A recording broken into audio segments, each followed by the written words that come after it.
तो जैसा कि आप देख सकते हैं, ईरान में जश्न थमने का नाम नहीं ले रहा, क्योंकि ईरान ने दुनिया को बता दिया था कि उसका मुकाबला इसराइल और अमेरिका दोनों के साथ था। अमेरिका के B-2 बॉम्बर्स के बावजूद उसके परमाणु ठिकानों को कोई नुकसान नहीं पहुंचा और उसका परमाणु कार्यक्रम बदस्तूर जारी है। ईरान के परमाणु कार्यक्रम को नुकसान नहीं हुआ, उसका प्रमाण न सिर्फ CNN की यह रिपोर्ट दे रही है, बल्कि खुद बेंजामिन नेतन्याहू दे रहे हैं। नेतन्याहू ने राष्ट्र के नाम संदेश में कहा कि अगर ईरान का परमाणु कार्यक्रम आगे चला तो हम फिर से हमला करेंगे। अब जाहिर सी बात है दोस्तों, अगर ईरान का परमाणु कार्यक्रम बर्बाद हो चुका होता तो दोबारा शुरू कैसे करता? यानी कि कहीं ना कहीं अमेरिका और इसराइल की बौखलाहट साफ तौर पर दिखाई दे रही है और वो कई मोर्चों पर दिख रही है। जैसे कि आप जानते हैं, डोनाल्ड ट्रंप ने अभद्र भाषा का इस्तेमाल किया और इसराइल को सीधे चेतावनी दी कि युद्ध विराम का उल्लंघन मत करो, अपने पायलट्स को वापस बुलाओ। ट्रंप इस वक्त इसराइल से नाराज हैं। उसका परिणाम यह हो रहा है दोस्तों कि दुनिया भर में इसराइल अलग थलग पड़ रहा है। आज इस बड़े कार्यक्रम में दोस्तों मैं चर्चा करने जा रहा हूं कि आने वाले दिन इसराइल के लिए कितने मुश्किल होने वाले हैं। मगर सबसे पहले दोस्तों, मैं आपके सामने एक वीडियो पेश करना चाहता हूं जिसमें आप देख सकते हैं लोगों में, ईरान के लोगों में किस तरह की बेतहाशा खुशी है। हालांकि एक हकीकत है दोस्तों कि इस जंग में उसके कम से कम 900 लोग मारे गए थे। हां, उन्होंने अमेरिका और इसराइल को जवाब भी दिया है, मगर 900 लोग मारे भी गए हैं। देखिए ईरान की सड़कों पर कैसे जश्न मन रहा है, देखा जाए।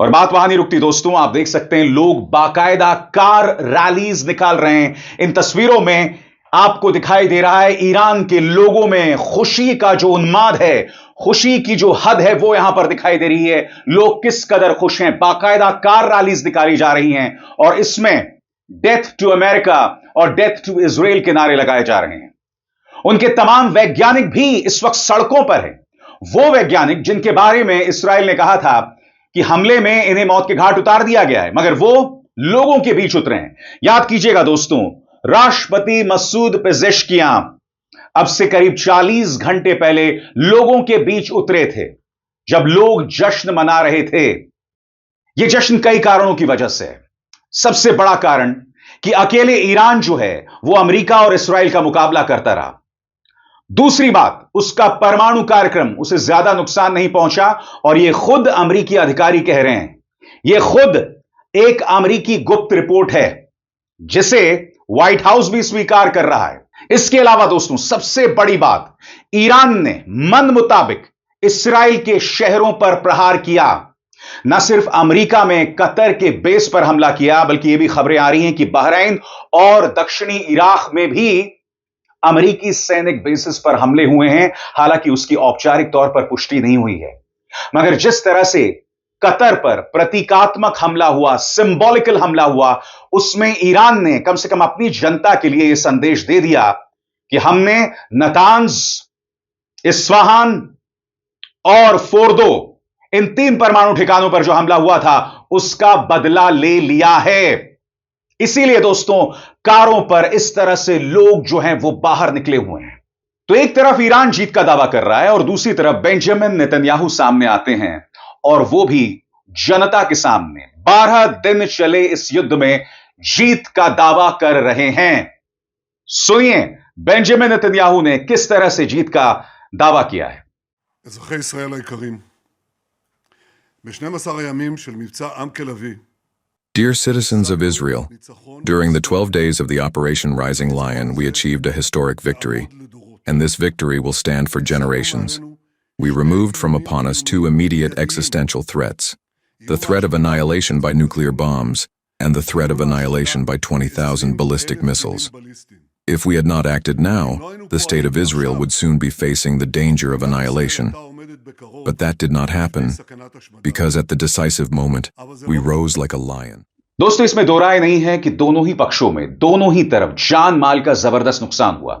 जहां तक ईरान की बात थी, ईरान कहीं ज्यादा पारदर्शी था, और यह अपने आप में बहुत बड़ी विडंबना है, एक बहुत बड़ी आयरनी है। और क्यों, मैं आपको बताता हूं। ईरान लोकतांत्रिक मुल्क नहीं है। इस्राइल एक लोकतांत्रिक मुल्क होने का, लोकतांत्रिक देश होने का दावा करता है।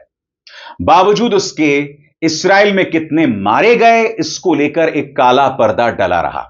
यही नहीं, लगातार विदेशी रिपोर्टर्स को रिपोर्टिंग करने में दिक्कतें आईं। लगातार इस्राइल उन लोगों को रोक रहा था, परेशान कर रहा था। इससे पहले कि मैं चर्चा करूं कि आने वाले दिन इस्राइल के लिए कितने मुश्किल होने वाले हैं, कितनी बड़ी चुनौतियां उसके सामने आने वाली हैं, मैं आपको सुनाना चाहता हूं जर्मनी के एक पत्रकार की आवाज। वो बता रही हैं कि किस तरह से तेल अवीव में रिपोर्टिंग करना मुश्किल होता जा रहा था, क्योंकि हम जहां पर भी जाते थे, इस्राएली पुलिस हमें परेशान करती थी, हमें रिपोर्टिंग नहीं करने देती थी। और रिपोर्टर्स जो वहां से आ रहे हैं, जो पहले इस्राएल के समर्थक हुआ करते थे, अब वो लोग नाराज हो गए हैं। सुनिए जर्मनी की इस रिपोर्टर को। और यह बात इसलिए अहम हो जाती है दोस्तों, क्योंकि मुझे आपको यह बतलाने की जरूरत नहीं है कि इस पूरे मामले में कुछ गिने चुने देश थे जो इस्राएल के साथ थे, जिसमें एक जर्मनी था। जर्मनी के चांसलर लगातार इस्राएल के पक्ष में बयान देते रहे। वैसे तो बयान अमेरिका भी दे रहा था, मगर अब अमेरिका का मोहभंग हो गया है। ट्रंप ने एफ वर्ड का इस्तेमाल कर दिया है इस्राएल के लिए। तो इससे पहले कि मैं आपको बताऊं कि आने वाले दिन इस्राएल के लिए कितने मुश्किल होने वाले हैं, सुनिए जर्मनी की यह पत्रकार जो बता रही है कि इस्राएल के अंदर रिपोर्टिंग करना कितना मुश्किल था। Hi, I'm Sophie. I'm a correspondent for German TV ARD covering Israel, the West Bank, and Gaza. And I want to talk a little bit about the challenges we're facing here as journalists at the moment. So, of course, there is a security concern, Iranian missile attacks. So whenever we go out and film, we think about where the closest shelter is. Then there are restrictions, military censorship. And according to these rules, we are only allowed to film and report if civilian targets were hit, residential buildings, for example. But if military or strategic targets were hit, we are not allowed to film and report unless we get the approval of the censor.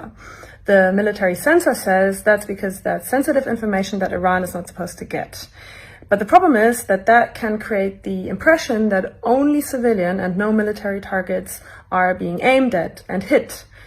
And with regards to Gaza, the problem is that we've been barred by Israel from entering Gaza independently since October 7, 2023, when Hamas attacked Israel. We also can't enter from Egypt, and that's why we work with local Palestinian journalists on the ground who help us and risk their lives doing so. If you want to know more about the challenges covering Iran, then follow my colleague Katharina Willinger. और आगे बढ़ने से पहले एक जरूरी संदेश।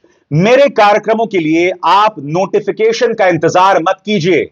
मेरे channel में जाइए और खुद जाकर कार्यक्रम देखिए और रहिए अपडेटेड। और हां, ज्वाइन कीजिए मेरा चैनल।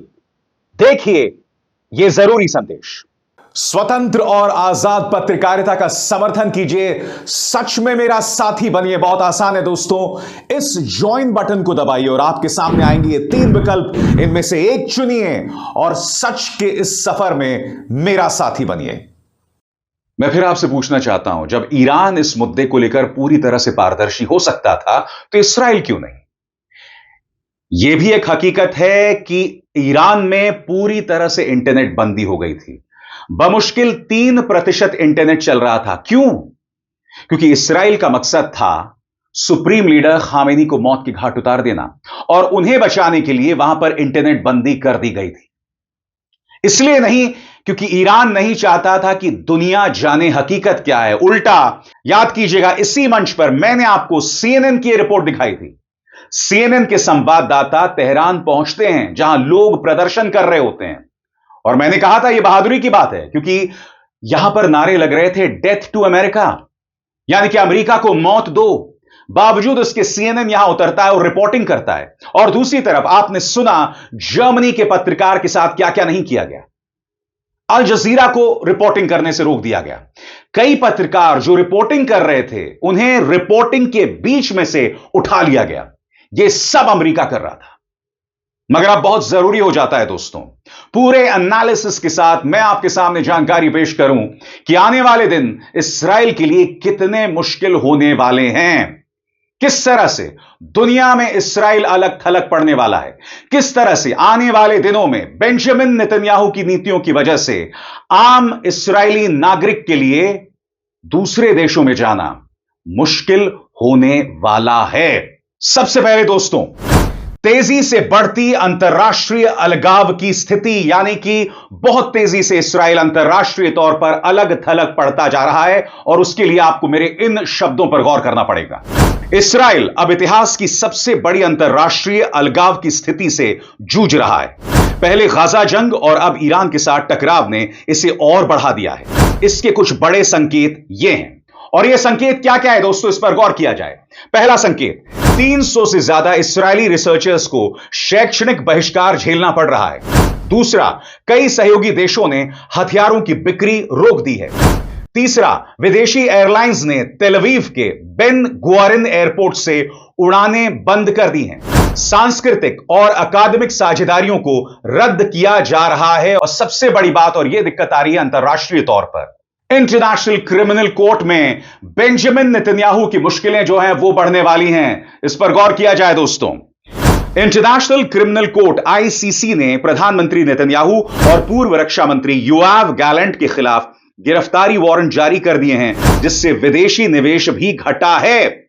सही सुना आपने दोस्तों। अब आप सोचिए, एक देश का नेता है और उसके पूर्व रक्षा मंत्री, दोनों के खिलाफ गिरफ्तारी वारंट। इससे ज्यादा शर्मिंदगी की बात क्या हो सकती है। ऐसा होता है इंटरनेशनल वॉर क्रिमिनल्स के खिलाफ, इंटरनेशनल माफिया के खिलाफ। मगर यह किसके खिलाफ हो रहा है? यह हो रहा है बेंजामिन नेतन्याहू के खिलाफ। और बात वहां नहीं रुकती, इससे जुड़ा हुआ है हमारा दूसरा बिंदु कि सेना और इस्राएली अर्थव्यवस्था पर दबाव।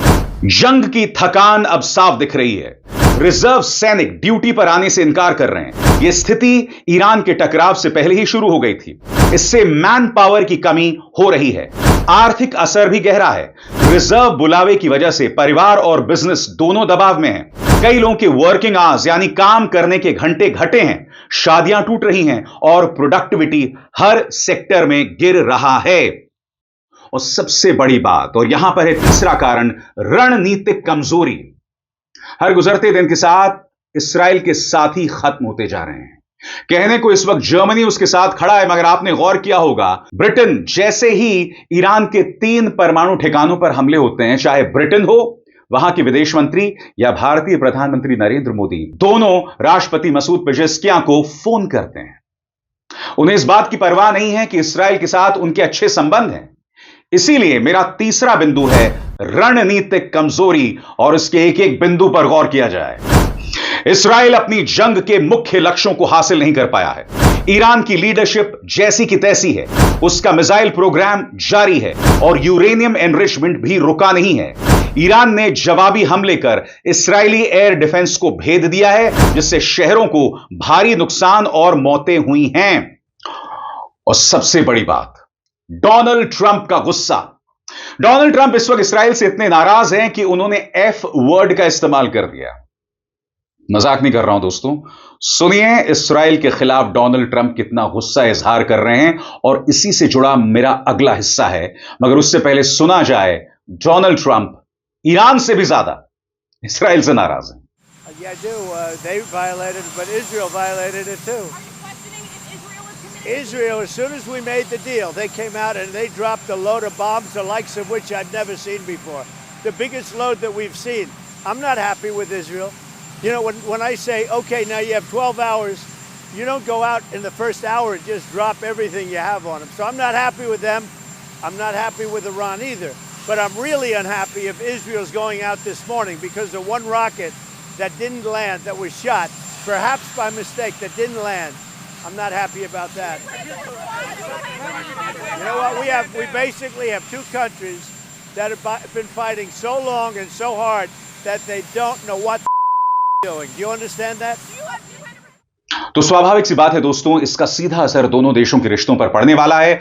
यानी कि अगर अमेरिका और इस्राएल का मोहभंग हो गया, जो बहुत मुश्किल है बाय द वे, तो यकीन मानिए ये इस्राएल के लिए बहुत बड़ी कठिनाई लेकर आने वाला है। और ट्रंप के इस बयान को कई मायनों में समझना पड़ेगा। सबसे पहला, सार्वजनिक तौर पर फटकार। ट्रंप ने एक बार नहीं, आधे दर्जन बार इस्राएल की आलोचना की। तो मेरे इन शब्दों पर गौर कीजिए। ट्रंप ने खुलकर इस्राएल की सीज फायर तोड़ने की आलोचना की। इस्राएल ने बम बरसाए, मैं उनसे खुश नहीं हूं। उन्होंने सोशल मीडिया पर भी आलोचना की, चेतावनी दी, डोंट ड्रॉप दीज बॉम्ब्स। अगर तुमने गिराए तो यह सीज फायर का बड़ा उल्लंघन होगा। इससे इस्राएल की सैन्य आजादी पर भी सवाल उठने लगे हैं, क्योंकि हमें नहीं भूलना चाहिए कि डोनाल्ड ट्रंप एक बिजनेसमैन है। उनका हर मुद्दा इस हाथ ले उस हाथ दे है, यानी कि लेन देन का रिश्ता। गौर फरमाएं, ट्रंप का गुस्सा बताता है कि अब अमेरिकी समर्थन बिना शर्त नहीं रहेगा। जैसे वो जेलेंस्की से भी यूक्रेन के लिए मदद के बदले आर्थिक फायदे की उम्मीद कर रहे थे। ट्रंप पहले ही कह चुके हैं, अगर मैं ना होता तो इस्राएल बड़ी मुसीबत में होता।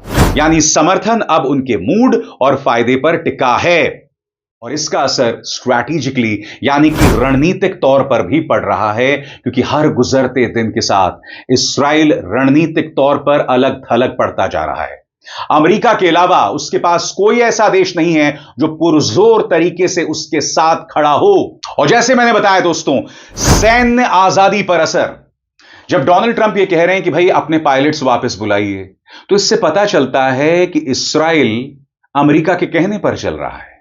तो स्वाभाविक सी बात है, उसकी सैनिक आजादी पर भी एक असर है। मगर इसके बाद आगे का क्या रास्ता है, तो इस पर मेरी क्या राय है दोस्तों, इस पर गौर किया जाए। तुरंत खतरे। इस्राएल के लिए अब ईरान को रोकने की ताकत कम हो रही है। कोई भी गलती फिर से जंग छेड़ सकती है, जबकि सेना और अर्थव्यवस्था पहले से ही थकी हुई है। अमेरिका इस्राएल रिश्तों का भविष्य। ट्रंप का लेन देन वाला रवैया बताता है कि अब समर्थन तभी मिलेगा जब इस्राएल कुछ नीतिगत या आर्थिक रियायतें देगा। यानी कि इस्राएली सैनिक थके हुए हैं, अर्थव्यवस्था चरमरा रही है, उसके दोस्त कम होते जा रहे हैं, उसके साथ अंतर्राष्ट्रीय तौर पर खड़ा होना किसी शर्मिंदगी से कम नहीं है। इसीलिए बेंजामिन नेतन्याहू को बदलना पड़ेगा। मगर वो भी आदत से मजबूर हैं। वो अपने आप को नहीं बदलने वाले हैं। क्यों, मैं आपको बताता हूं। वो अपने आप को इसलिए नहीं बदलने वाले हैं क्योंकि अगर उन्होंने गजा में और ईरान में उग्र रवैया अपनाना बंद कर दिया तो उनके खिलाफ जो भ्रष्टाचार को लेकर कार्रवाई चल रही है, अदालती कार्रवाई चल रही है, उसको लेकर वो सीधे जेल जा सकते हैं। जी हां, जेल जा सकते हैं, जिससे उनका पॉलिटिकल करियर खत्म हो जाएगा। इसीलिए अपने आप को बचाए रखने के लिए वो हर गुजरते दिन के साथ इस्राएल, वहां के लोग, यहूदियों, सबके लिए मुश्किलात पैदा कर रहे हैं। यानी कि ईरान या गजा से ज्यादा आने वाले दिनों में, और अगर हम दूर की बात करें, तो बेंजामिन नेतन्याहू अपनी ही जनता के लिए हानिकारक हैं। और सबसे बड़ी बात दोस्तों, यह बात बहुत अहम है, रोज बेंजामिन नेतन्याहू गजा के अंदर आधा दर्जन से ज्यादा लोगों को मार रहे हैं। कम से कम 100 लोग रोज मारे जा रहे हैं। वहां एक जेनोसाइड चल रहा है, एक नरसंहार चल रहा है। ईरान वाले घटनाक्रम के बाद अब मैं उम्मीद कर रहा हूं कि अंतर्राष्ट्रीय समुदाय अब गजा पर भी फोकस करेगा, क्योंकि गजा में जो हो रहा है और अंतर्राष्ट्रीय समुदाय ने जिस तरह से अपनी आंखों पर पट्टी बांध ली है, वो शर्मनाक है। याद कीजिएगा, कांग्रेस की पूर्व अध्यक्ष सोनिया गांधी ने बाकायदा एक खत लिखा था जिसमें प्रधानमंत्री नरेंद्र मोदी से अपील की थी कि आप गजा पर खामोश कैसे रह सकते हैं। वहां 60,000 लोगों को बेंजामिन नेतन्याहू ने मार दिया और आप जो हैं वो खामोश बने हुए हैं। कई अंतर्राष्ट्रीय पत्रकार, वेस्टर्न पत्रकार जो आमतौर पर इस्राएल के साथ रहते हैं, गजा पर उनके तेवर इस्राएल के खिलाफ हैं। उन्होंने ईरान मामले में बेशक इस्राएल का समर्थन किया हो, मगर गजा के मामले में वो लोग लगातार इस्राएल की आलोचना कर रहे हैं। इसलिए मैं ये उम्मीद करता हूं दोस्तों कि आने वाले दिनों में गजा में भी सही मायने में युद्ध विराम होगा, शांति होगी, क्योंकि युद्ध विराम और शांति समझौते के बावजूद रोज इस्राएल इसे तोड़ रहा है, बेकसूर लोगों को मार रहा है, औरतों बच्चों को मार रहा है, छोटे छोटे बच्चों को उनके घर से अगवा किया जाता है और फिर उनकी लाशें मिलती हैं। डॉक्टर्स को अस्पतालों से अगवा किया जा रहा है और फिर उनकी लाशें मिलती हैं। और जब बेयरशीबा में उनके एक अस्पताल पर प्रहार होता है, तब आपको याद होगा किस तरह से इस्राएली रुदाली करते हैं कि ईरान ने हमारे अस्पताल पर हमला कर दिया, और आप जो खुद कर रहे हैं गजा में अस्पतालों पर, उसको लेकर आपके मुंह से एक शब्द नहीं निकलता। यह आपके दोहरे मापदंड है। अब इज़हार शर्मा को दीजिए इजाजत। नमस्कार।